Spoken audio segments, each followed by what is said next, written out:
A continuación, damos paso a la segunda conferencia de esta tarde, denominada Ley de los Derechos de Niños, Niñas y Adolescentes en Nuevo León. Para ello me permito dar una semblanza curricular de nuestra invitada, Ana Berta Garza Guerra. Es licenciada en Derecho y Ciencias Sociales por la Facultad de Derecho y Ciencias Jurídicas de la Universidad Autónoma de Nuevo León, con maestría en Administración Pública por la Facultad de Contaduría Pública y Administración, y cuenta con estudios de maestría en Derecho Mercantil por la Facultad de Derecho y Criminología, ambas de la Universidad Autónoma de Nuevo León. Entre sus actividades profesionales destaca lo siguiente: abogada postulante desde el año de 1977, catedrática de la Facultad de Derecho y Criminología de la Universidad Autónoma de Nuevo León desde 1999 a la fecha, procuradora de la Defensa del Menor y la Familia del Estado de Nuevo León, cargo que desempeñó de 2010 al mes de octubre del año de 2015.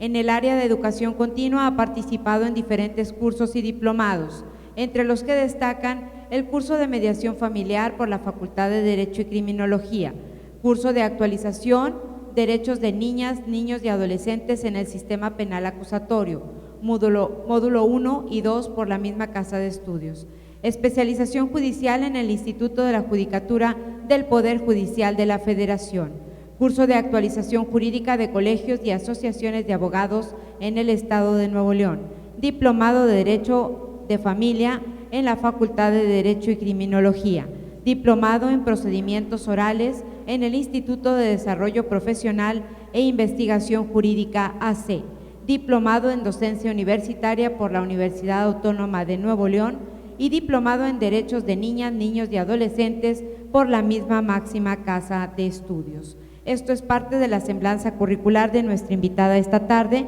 la licenciada Ana Berta Garza Guerra, a quien cedo en estos momentos el micrófono. Gracias, pues muy buenas tardes, y primero que todo agradecer pues al Tribunal Superior de Justicia, al presidente, pues por considerar que tenía el perfil o el conocimiento para poder transmitirlo en esta experiencia y en esta nueva ley, que bueno, como bien dijo la licenciada Diana Díaz, la ley general y la obligación de armonizarla en todas las entidades federativas, de tal manera que bueno, pues la Ley de Derechos de Niñas, Niños y Adolescentes para el Estado de Nuevo León, entra en vigor o sale publicada el pasado 27 de noviembre del 2015 y entra en vigor al día siguiente. Como consecuencia, pues abroga la Ley de Derechos de Niñas, Niños y Adolescentes para el Estado de Nuevo León, que esta estaba vigente desde el 2006.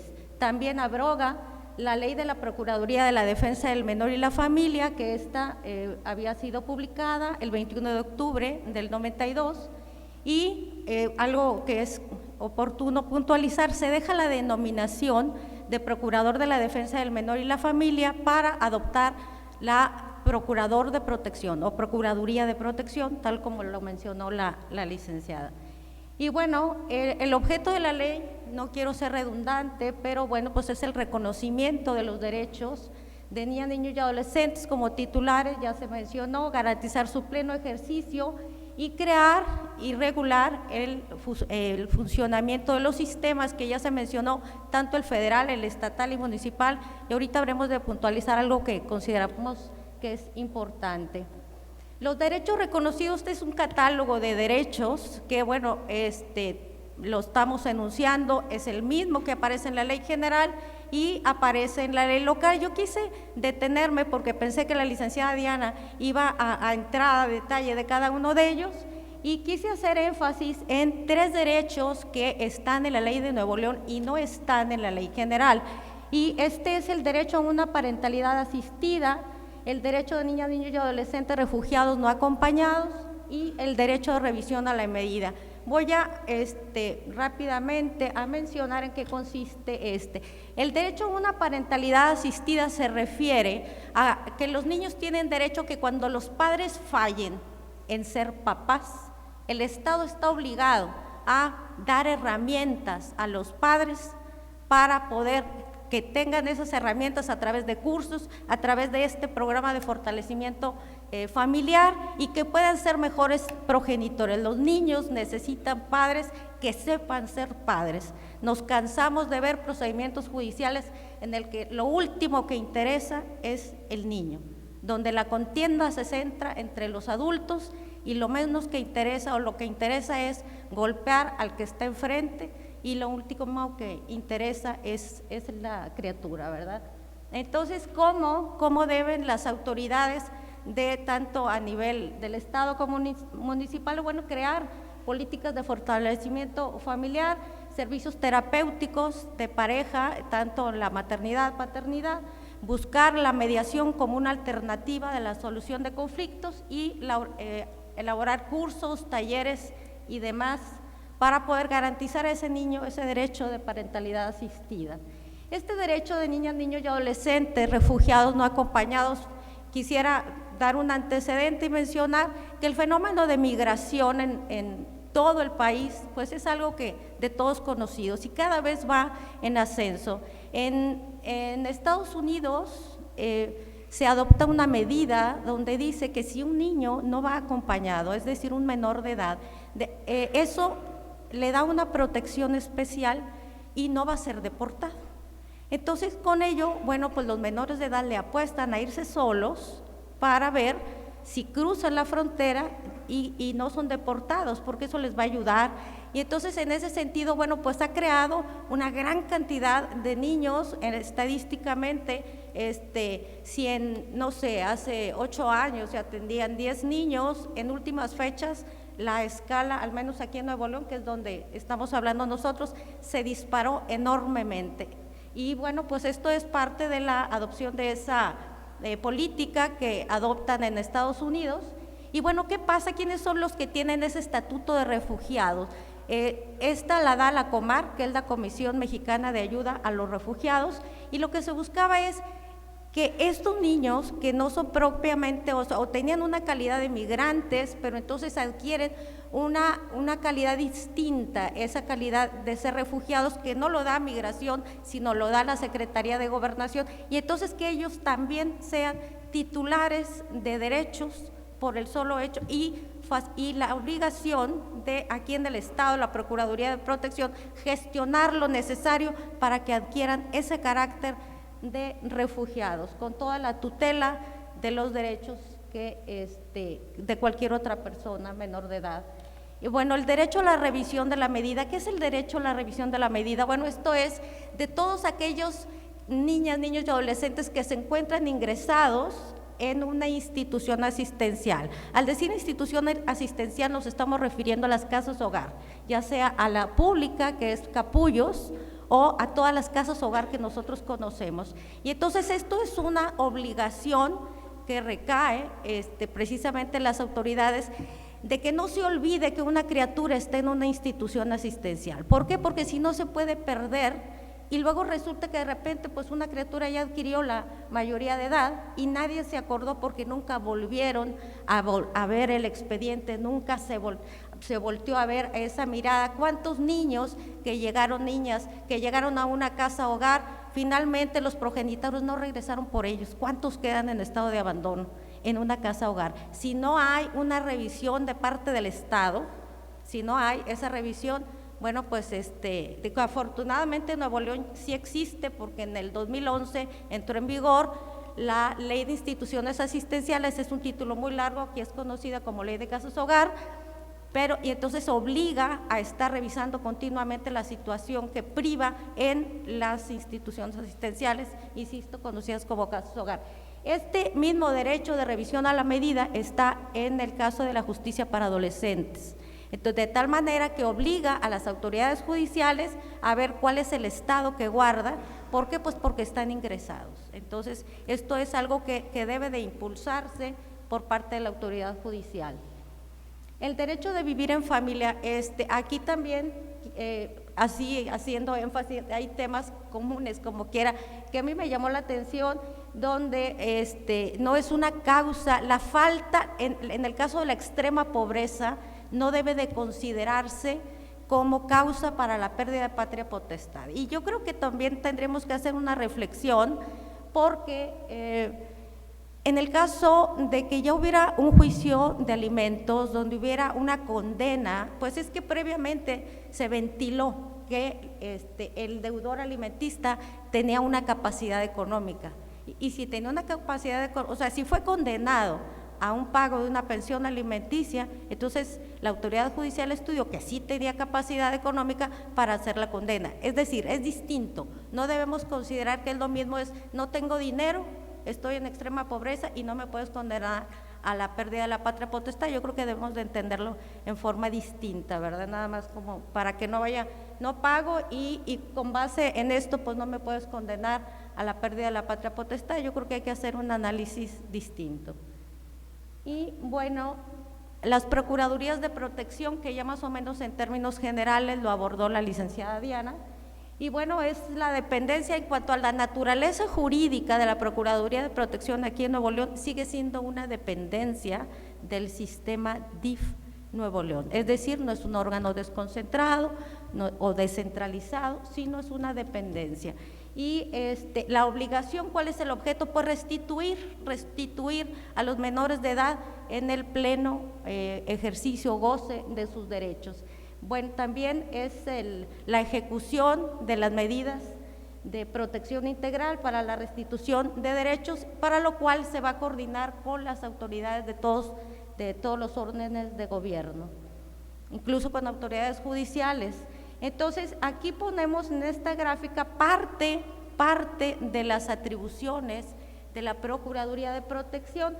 Está la representación coadyuvante. ¿Qué es la representación coadyuvante? Lo mencionó la licenciada Diana, y es el acompañamiento que de manera oficiosa deberá de hacer la Procuraduría con todos los menores de edad, en todos los procedimientos judiciales y administrativos. Esto yo creo que es un gran reto, porque de entrada ni siquiera si está sentado detrás, o sea, en esa silla, ¿no?, donde es la gran responsabilidad de tener la Procuraduría, ni siquiera puedes calcular cuánto personal necesitas. Ojo, en el caso de la representación coadyuvante, estamos hablando que ese acompañamiento puede ser por psicólogos, por trabajadores sociales, o abogados o profesiones afines. Es una labor de acompañamiento, no así la representación en suplencia. Esta representación en suplencia sí es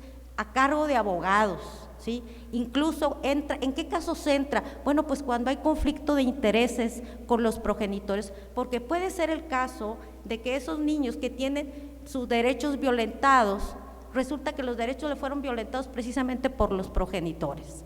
Y entonces, en ese conflicto de intereses, pues tiene que entrar otra persona a salvaguardar los derechos de niños. Y aquí voy a abrir un paréntesis y recordar, en una ocasión nos dieron vista en un juzgado penal, donde pues atentados al pudor, era la pareja de la señora, la que había, bueno, pues ese era el agresor de una niña, de una menor de edad, y pues la propuesta, como cualquier cosa, de que le ofrecían a la señora para que otorgara el perdón, le daban 5 pesos, ¿verdad?, de reparación de daño, y la señora, así como no, pues claro, era la pareja, y qué desafortunado enterarnos de cuántas mujeres siguen tolerando que a sus hijos sean violentados y abusados sexualmente con tal de que la pareja no se vaya. Y entonces ahí en ese caso, bueno, lo que hizo la juez es dar vista a la Procuraduría de la Defensa del Menor para que entrara en la representación de aquella criatura. Sí, y entonces estamos hablando de que, bueno, pues si esta criatura tiene quien ejerza la patria potestad, no está limitada, no está suspendida, y aún así el Código Procesal Penal, que ya estamos conscientes que ya fue abrogado porque ya entró en vigor el Código Nacional de Procedimientos Penales, bueno, aún así preveía esa figura, y entonces entrar a defender y hacer ese estudio integral de derechos, saber la criatura está registrada, cómo está en materia de salud, está viviendo en un ambiente libre de violencia, etcétera, vivir en familia y demás. Entonces, bueno, hacemos una diferencia entre la representación coadyuvante, en suplencia, la aplicación de medidas especiales de protección. Ahorita tengo una diapositiva porque creo que es muy importante que quede claro. La restitución en sí de todos los derechos, la mediación en el caso de los conflictos, mediación familiar, la supervisión de los centros de asistencia social, que bueno, viene siendo las instituciones asistenciales o la casas hogar que mencionaba, y en el tema en concreto no desarrollé una diapositiva sobre este tema. Simplemente comento que desde el 2011 entró en Nuevo León en vigor la ley que regula las casas hogar, de tal manera que a diferencia de otras entidades federativas, desde el 2011 aquí sí se tiene un expediente individualizado de cada uno de los menores de edad que están en una casa hogar. Ese expediente contiene el acta de nacimiento, su CURP, sus calificaciones, una ficha de ingreso donde está su fotografía de frente, 2 perfiles, cuál es la historia familiar, cuál es la historia de cuáles son los motivos por los cuales una criatura tiene que estar en una casa hogar.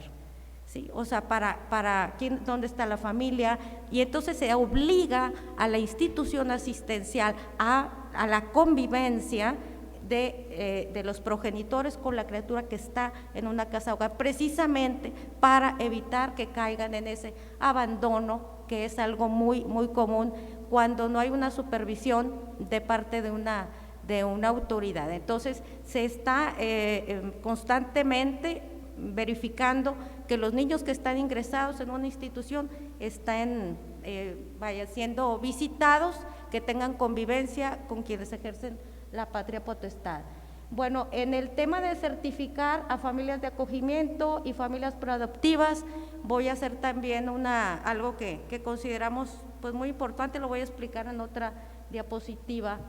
Y bueno, entonces, esto es una parte de las atribuciones que tiene la Procuraduría, la representación coadyuvante o de suplencia, ya lo comentamos. Cuando le va a solicitar al Ministerio Público medidas urgentes de protección, cuando se encuentre en peligro la vida, la integridad de aquel menor de edad, el Ministerio Público está obligado a responder en 3 horas. Sí, en 3 horas, así lo dice esta ley, y tienen que avisarle de inmediato al juez, quien tiene la obligación de pronunciarse dentro de las 3 horas siguientes a que tuvo conocimiento. Para que, dice, dando aviso de inmediato, que es la columna de la derecha, en la parte de abajo, dando aviso de inmediato al Ministerio Público y autoridad jurisdiccional, quien en 24 horas deberá pronunciarse sobre la cancelación, ratificación o modificación de la medida. Si recuerdan, la redacción de la ley de la Procuraduría de la Defensa del Menor y la Familia decía que la Procuraduría podía dictar una medida, decía la ley, de protección y asistencia, y dice, le va a dar aviso al juez, pero no decía para qué. Y entonces en la práctica, ¿qué sucedía? Bueno, pues se le daba la vista al juez. El juez a su vez dice, pues ¿de qué me estás dando vista? De que se ingresó un niño a la institución asistencial. Entonces el juez le decía, oye, te doy vista, Ministerio Público. El Ministerio Público a veces se pronunciaba, a veces no, se regresaba con vista o sin ella y se archivaba.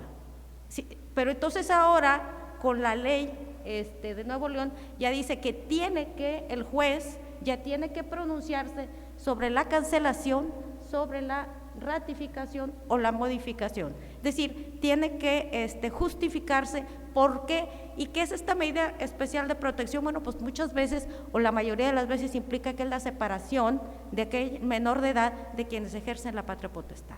Ese es el punto. Entonces tiene que justificar o tiene que estar bien acreditado que se justifique por qué la separación de la criatura de sus progenitores.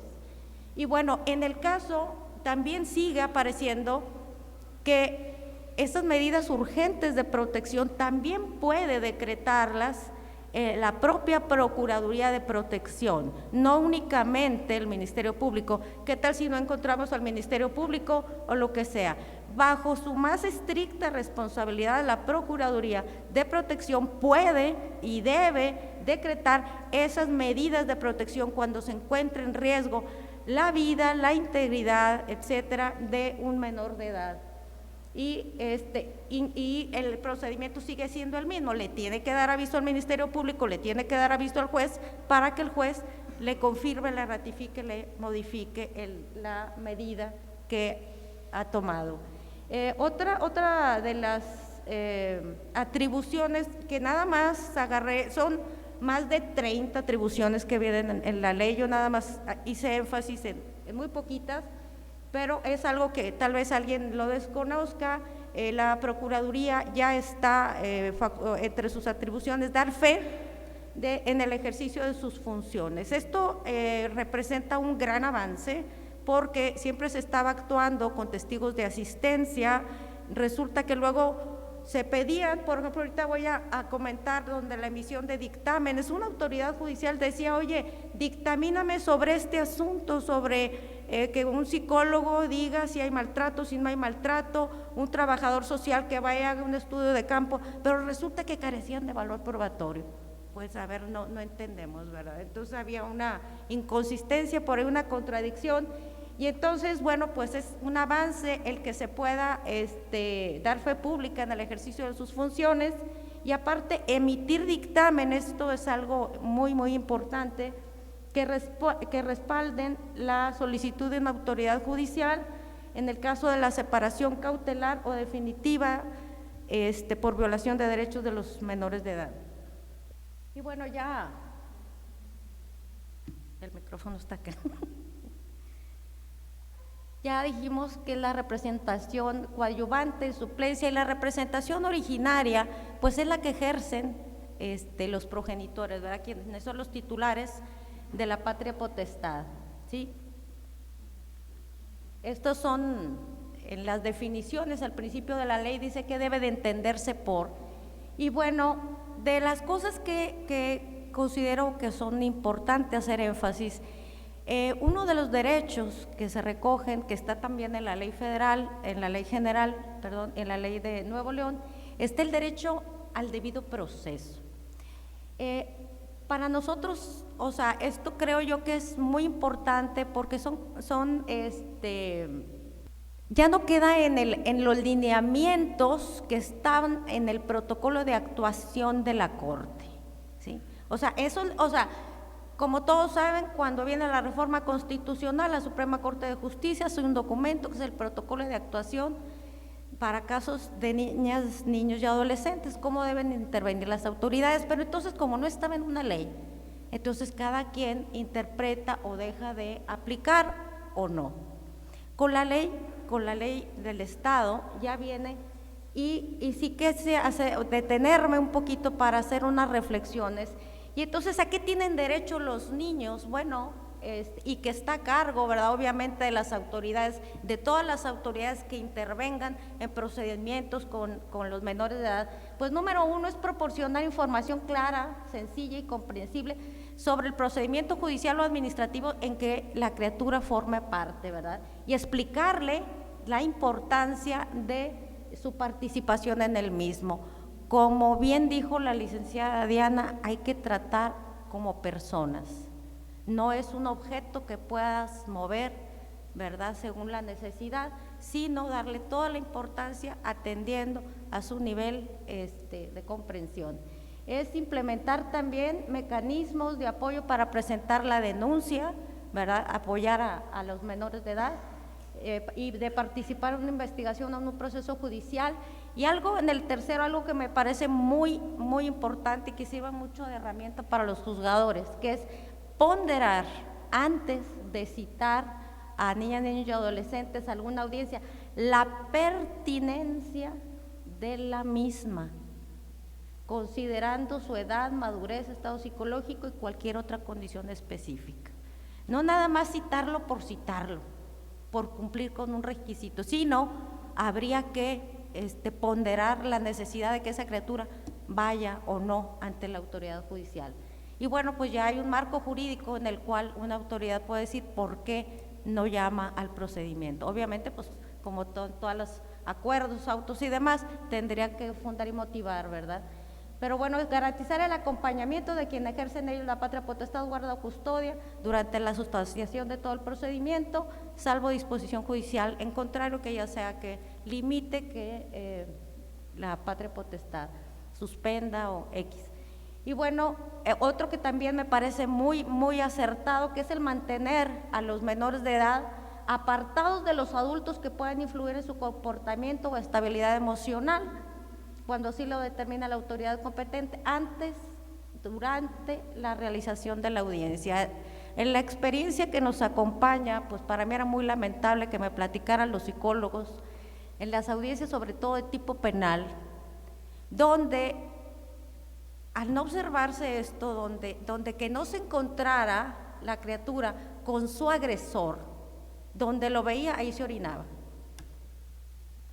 Entonces, así como que, y ya era imposible que la criatura declarara.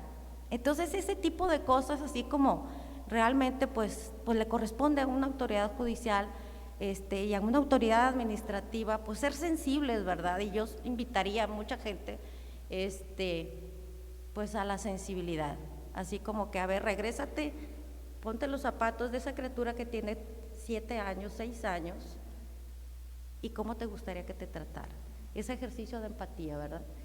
Y bueno, otra de los derechos en esta parte del debido proceso es destinar espacios lúdicos, que hay juzgadores que ya lo han hecho en sus recintos, y ajustarse, y esto también es muy importante, ajustarse el tiempo de la participación de los niños. O sea, ¿qué sucede? Que en muchos casos pues hay que hacer antesala. O sea, una criatura para ir a una audiencia no fue a la escuela, pero aparte de todo, pues hacer antesala. ¿Por qué? Pues porque sí. Y si escuchas a los jueces, pues tienen sus razones, porque un secretario no vino, porque X, cosas que nos pasan. Pero así esa parte así como que es una reflexión, ¿verdad? ¿Por qué? Porque es como yo invito a pensar, cuando queremos fotografiar a una criatura, ¿cuánto tiempo se va a estar así posando? Es corretearlos, ¿verdad? El fotógrafo profesional sabe que tiene que tomarle fotos rapidito, porque si no la atención ya se fue. Entonces, esto también es así. O sea, vas a tener un niño así, rapidito. ¿Por qué? Porque si no, ya la atención ya se dispersó, en fin. Y bueno, otra de las cosas que quise detenernos en estas reflexiones es en el caso de los cambios que considero muy importantes, es en materia de adopción. Como ustedes saben, en Nuevo León hay una ley que crea el Consejo Estatal de Adopciones. Esta ley, no recuerdo si data del 96.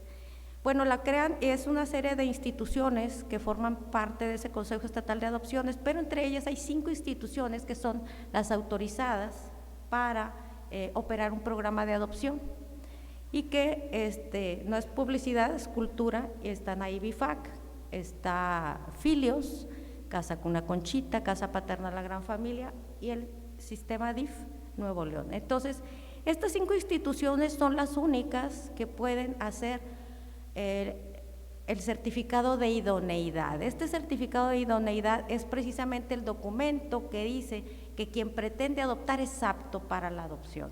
Ese documento, que es el conjunto de los estudios psicológicos y sociales, y entonces se emite un documento que se llama certificado de idoneidad. Esto pues lo menciona el Código Civil, en el 390, donde cuáles son los requisitos para la adopción. Bueno, pues acompañar un certificado de idoneidad. Y bueno, entonces ahora resulta que quienes emiten ese certificado de idoneidad, es decir, las personas que trabajan en el área de adopción, en esas 5 instituciones, deben cumplir con los requisitos que se mencionó por la licenciada Diana y que también aquí se recogen en la ley de Nuevo León. Y entonces dice que las personas que ejercen profesiones de trabajo social, psicología, carreras afines en instituciones públicas o privadas que intervengan en procedimientos de adopción o en acogimiento familiar, no quiero entrar a acogimiento familiar, pues es un tema muy largo, deberán cumplir con los requisitos siguientes. Número 1, tienen que contar con una certificación que otorgue la Procuraduría de Protección.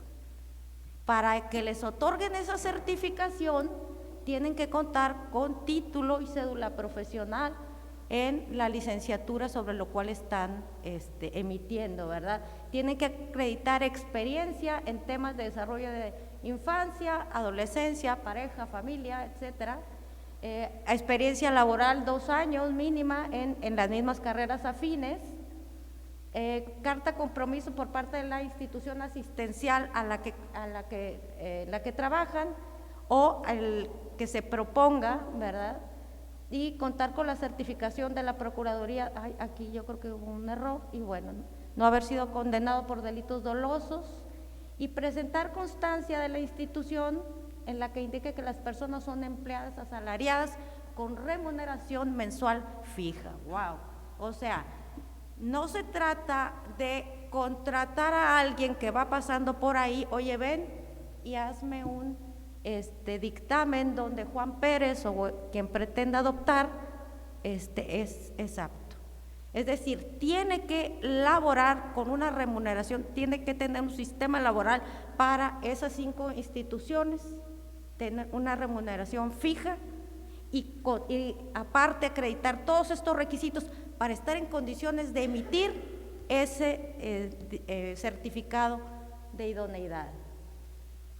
Y bueno, también ya se habló suficiente sobre el sistema estatal de protección que lo preside el gobernador y que lo conforman, bueno, pues las entidades, también está la sociedad civil por ahí representada, y el eje rector es el fortalecimiento familiar, mientras que no nos quede claro que quien debe de cambiar es la familia, pues estamos equivocados.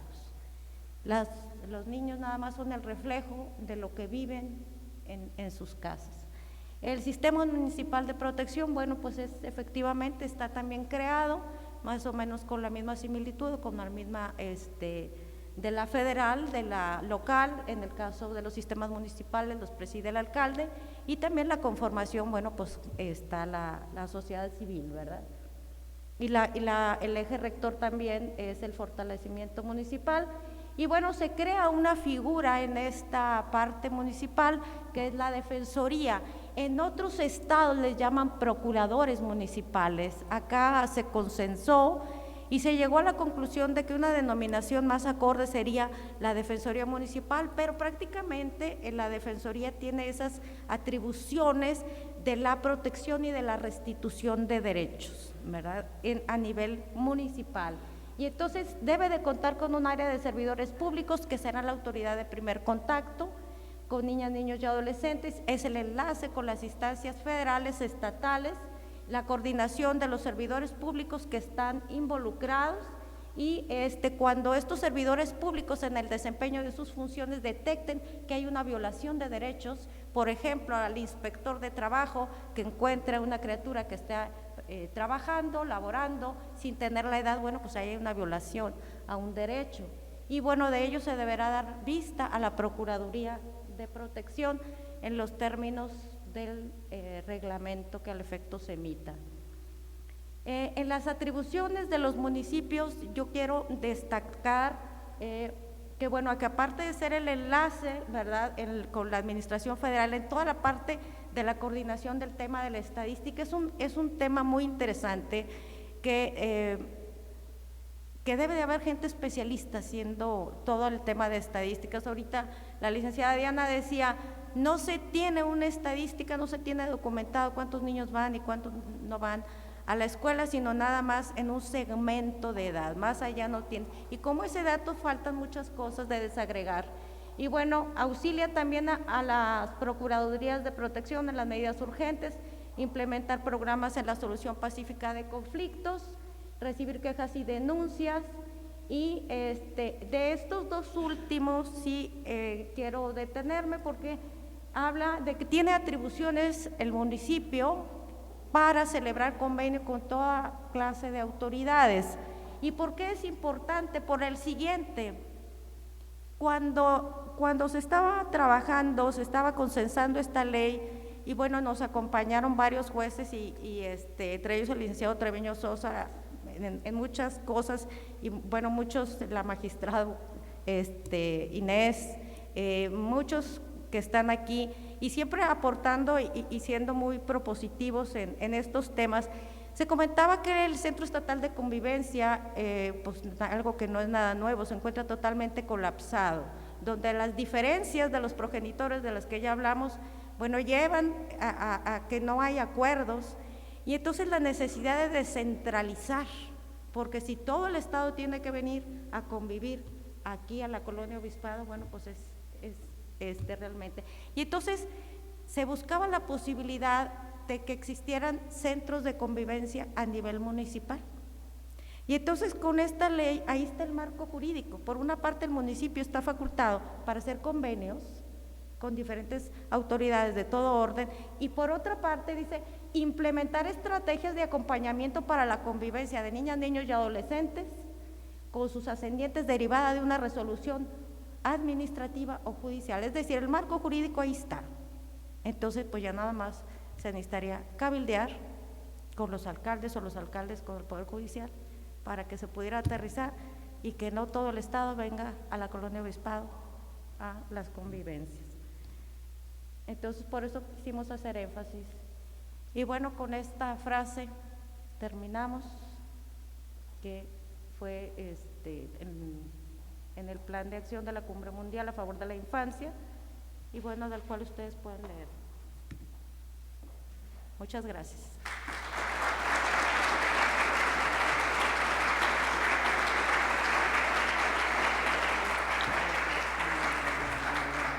Agradecemos la participación de la licenciada Ana Berta Garza Guerra, y nuestro director del Instituto de la Judicatura del Estado de Nuevo León hará entrega de un merecido reconocimiento por su participación.